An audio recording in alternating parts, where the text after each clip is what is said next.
नमस्कार, आप देख रहे हैं पुलिस वाला वेब न्यूज और मैं हूं आपके साथ कंचन। आज नामांकन दर्ज करने के आखिरी दिन बालाघाट नगर मुख्यालय में कांग्रेस उम्मीदवार सम्राट सरस्वार के समर्थन में एक विशाल रैली का आयोजन किया गया, जिसमें बालाघाट सिवनी लोकसभा क्षेत्र से बड़ी संख्या में कांग्रेस कार्यकर्ता, पदाधिकारी, कांग्रेस के जिला पंचायत और जनपद सदस्य, सरपंच गण सहित हजारों की संख्या में कांग्रेसी एकजुट हुए। ये रैली डीजे की धुन पर कांग्रेस उम्मीदवार सम्राट सरस्वार के निज निवास स्थान से होकर शहर भ्रमण कर स्थानीय तुरकर भवन में संपन्न हुई। इस रैली में पूर्व विधायक हिना कांवरे, कांग्रेस जिलाध्यक्ष संजय उइके, विधायक अनुभा मुंजारे, मधु भगत सहित पूर्व सांसद बोध सिंह भगत, विशेश्वर भगत, लोकसभा कोऑर्डिनेटर तबरेज पटेल सहित अन्य वरिष्ठ कांग्रेसी अपने कार्यकर्ताओं के साथ शामिल रहे। स्थानीय तुरकर भवन में कार्यकर्ता सम्मेलन और सभा को संबोधित करने अपने तय समय में कांग्रेस प्रदेश अध्यक्ष नीतू पटवारी, पूर्व केंद्रीय मंत्री अरुण यादव, नेता प्रतिपक्ष उमंग सिंघार प्रमुख रूप से उपस्थित हुए। नेता द्वय द्वारा भाजपा सरकार पर जमकर निशाना साधा और कहा गया कि भाजपा झूठ फरेब की राजनीति कर रही है। जनता और किसानों से किए गए वादों को न तो प्रदेश की भाजपा सरकार पूरा कर पा रही है और न केंद्र की मोदी सरकार। कांग्रेस प्रदेश अध्यक्ष ने टिकट वितरण के लिए हुए मतभेद पर कहा कि कांग्रेस में अब कोई मतभेद नहीं है।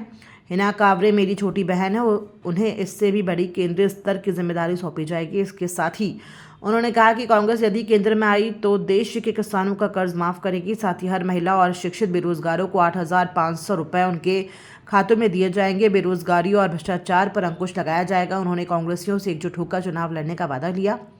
इसके साथ ही जीतू पटवारी ने इलेक्ट्रोल बॉन्ड को लेकर भाजपा पर तीखा प्रहार किया। साथ ही कहा कि भाजपा ने डर के मारे कांग्रेस के खाते फ्रीज करवा दिए हैं और विपक्ष के नेताओं को ईडी का भय बताकर परेशान करने का काम कर रही है।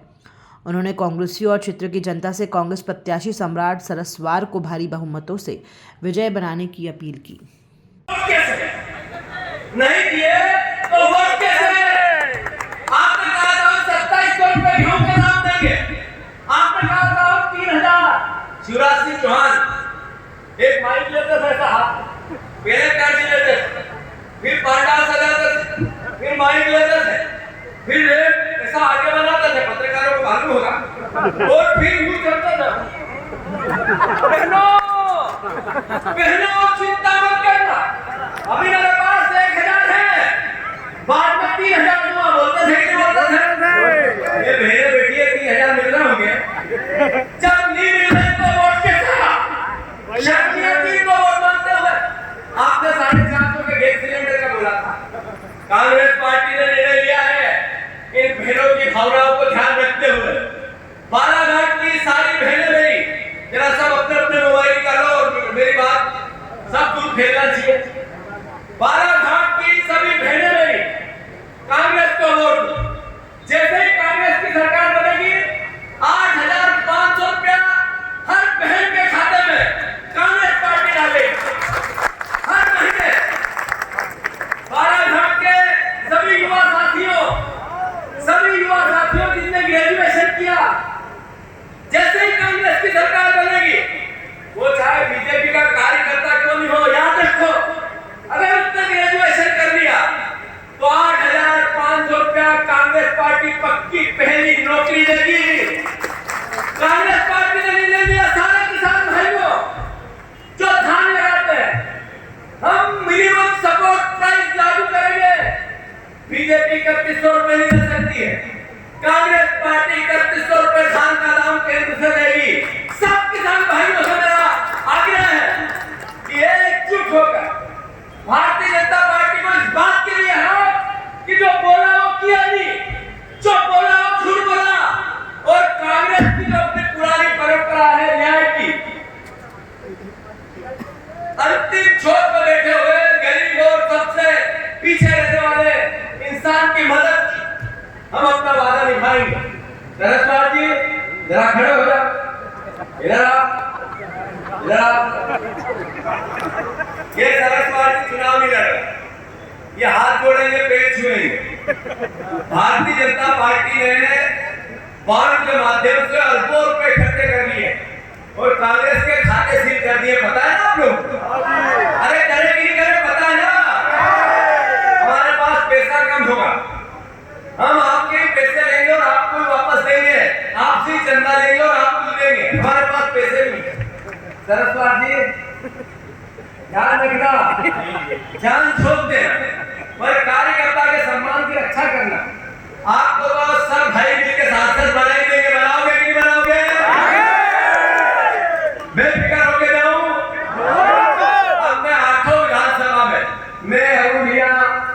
उमंग भैया, हम सारे और विधायकगण और भी और नेता है पूरे प्रदेश में, अपने बहुत सारे नए नेता हैं।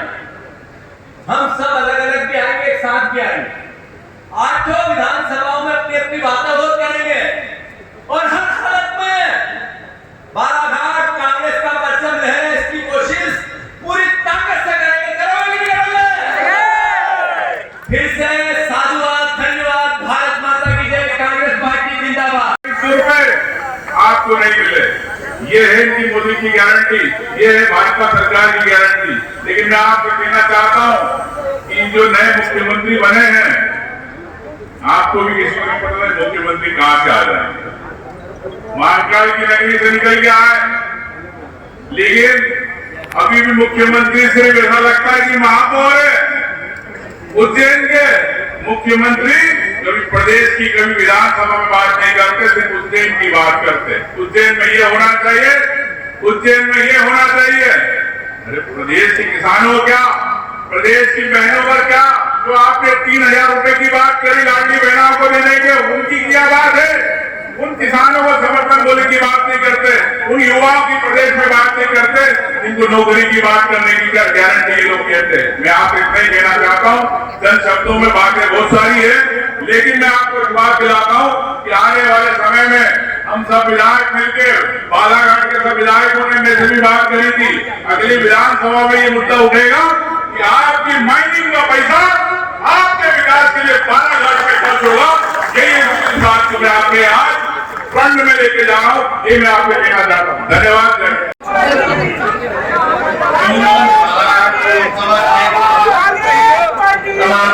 के लिए मुझे प्रत्याशी चुना गया है।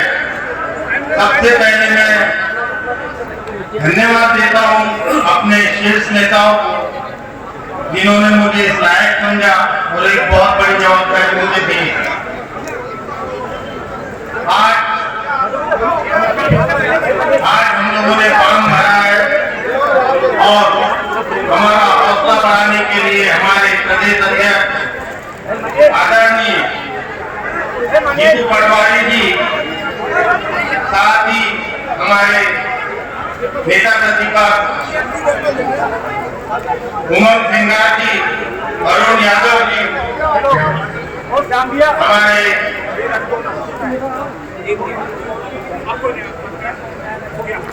साथ में हमारे विधायकगण और सिवनी और बालाघाट के सभी हमारे कार्यकर्तागण, हमारे ब्लॉक अध्यक्ष, हमारे सरपंच, हमारे सभी कांग्रेस के पदाधिकारीगण। मुझे बहुत कम समय है, मैं इतना ही बोलना चाहता हूँ कि समय की कमी के होने के कारण हो सकता है मैं आपके बीच में ना पहुंच पाऊं, तो आप खुद अपनी जगह पे सम्राट सरदार बनकर मुझे मदद करें, क्योंकि आप ही सांसद का चुनाव लड़ रहे हैं। ये समझ के मुझे मेरे काम में और आपके काम में मैं मदद करूँ। धन्यवाद। एक ऐसी योजना जो भारतीय जनता पार्टी के सांसद थे और लेके आए, कोई हो ऐसी बात जो पत्रकारों के संज्ञान में हो, तो मैं हाथ जोड़ के आपसे प्रार्थना करना चाहता हूं कि बताएं। हाँ जरूर, बस स्टाफ तक है, 3.5 लाख का, 4 लाख का बस स्टाफ, 1 लाख का बना, 3 लाख एंटी, सही है ना? टैंकर दिए, टैंकर, पानी के टैंकर, किसी की साल भर बाद वो टैंकर आया और ब्याह शादी में गया तो पता चल रहा है कि वो पानी के टैंकर के पीछे 4, 5, 6 खाली हो जाता है। जाने से पहले ऐसे टैंकर दिए कि नहीं दिए? टैंकर 7 लाख का, 5 लाख का, 8 लाख का और 2 लाख का, सही है गलत? 2 लाख का टैंकर, 8 लाख का, 6 लाख घंटी, 2 लाख, गलत या सही? यही बीजेपी का चरित्र है। मैं अनुरोध इतना करना चाहता हूँ, याद होगा आप लोगों को, पत्रकारों को भी याद होगा, मुख्यमंत्री भी आए, सारे सवाल मेरे मुख्यमंत्री से, मोहन यादव जी से। अरे 2014 में आप आए थे, नरेंद्र मोदी जी पर भरोसा किया देश ने, बालाघाट की जनता ने भी किया,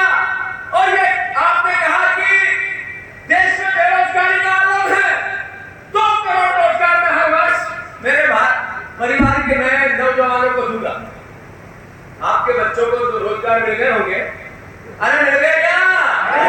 आवाज देते जाओ, मैं पूछूं उसका। फिर कहा बहुत हुई महंगाई की मार, अब की बार मोदी सरकार। पेट्रोल का 60 का, भरोसा था 35 का, हो गया 135। सही है गलत? बहुत हुई महंगाई की मार, मीठा तेल, किचन ऑयल, मूंगफली का तेल, सरसों का तेल भाभी 60 रुपए का था, अब 120, 30, 40 का हो गया। अरे आपने कहा था कि मैं महंगाई घटाऊंगा, महंगाई जो थी उससे 6 गुना, 8 गुना, 10 गुना, 20 गुना ज्यादा कर दी। अरे एक और नारा था, स्विस बैंक काला धन 15 लाख, याद है ना आपको? पत्रकारों को याद है कि नहीं? अरे पत्रकार बंधुओं, याद है कि नहीं है? कांग्रेस के नेताओं का काला धन स्विट्जरलैंड की स्विस बैंक में रखा है। गांधी परिवार और कांग्रेस के नेताओं का रखा है। भारतीय जनता पार्टी का गला फट गया नेताओं का बोल बोल के। सरकार जैसे ही बनेगी, नियम बदलेंगे, स्विस बैंक का पैसा आएगा और 15 लाख उसमें सबके खातों में चला जाए। बोला था कि नहीं बोला था?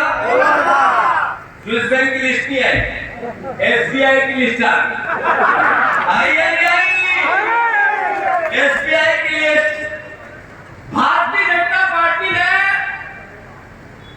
जिन पे छापे ईडी के लगाए, सबसे चंदा वसूल कर लिया, 50 करोड़ से 500 करोड़ तक। ये काला धन और करप्शन नहीं है तो क्या है? नरेंद्र मोदी जी, मोहन यादव जी, बताओ देश को। अरे आपने जिन पे कार्रवाई की उनसे पैसा लिया, अरे जिसको ठेका दिया, जिसको आपने टेंडर दिए, सबसे पैसा लिया। ये करप्शन नहीं है तो क्या है? काला धन नहीं है तो क्या है? भ्रष्टाचार नहीं है तो क्या है?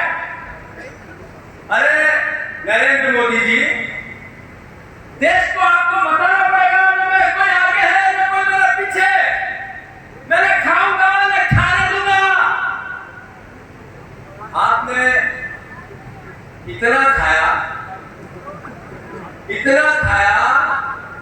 कि हिसाब देश नहीं देख पा रहा है, नहीं ले पा रहा। अरे प्रधानमंत्री ने पीएम केयर फंड कोविड के पहले बनाया, देश को हिसाब नहीं दे। क्या ये लोकतंत्र है? अरे आपने कहा मैं करप्शन के अगेंस्ट मेरी लड़ाई है, मैं किसी को नहीं छोड़ूंगा। देश का प्रधानमंत्री अगर ऐसा कहता है देश के लाल किले से, तो अच्छा लगता है कि देश का प्रधानमंत्री देश के लाल किले से करप्शन के अगेंस्ट लड़ाई लड़ रहा है। 154